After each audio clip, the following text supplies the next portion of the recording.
Donc voilà, comme on voit là l'écran sur l'appareil. Donc voilà, là on a en fait du coup exactement ce qu'on a sur ce widget ici. Voilà, donc là on le retrouve sur l'écran, donc ça vous donne un peu une impression. Donc voilà, on a exactement ça quand on regarde. Alors c'est pas évident du coup de vous faire une démo, voilà je vais essayer de le faire. Donc voilà, en gros quand vous regardez, quand vous mettez la lunette, vous avez à peu près ce type de choses. Donc du coup, même si vous regardez vers dehors, donc qui est quand même là relativement lumineux, l'écran lui reste quand même parfaitement visible, hein, même en regardant vers l'extérieur. Donc j'imagine que là je peux pas sortir avec parce que du coup elle est reliée à un câble, mais j'imagine que même en extérieur c'est vraiment bon.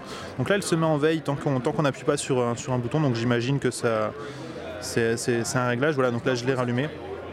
Donc voilà le type d'affichage qu'on a en gros pour essayer de vous donner une idée. Donc c'est assez net, même si on regarde l'écran de très près, c'est assez net.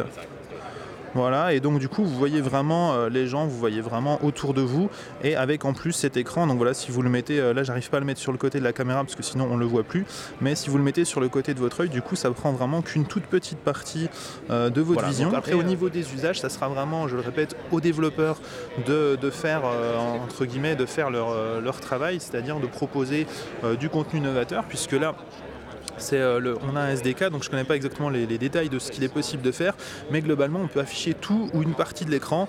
Donc après l'application peut récupérer par exemple vos notifications, vos widgets au niveau des réseaux sociaux, etc. ou un film ou même un diaporama de photos, etc. Et vous l'affichez quand vous le souhaitez, voilà, sur votre lunette.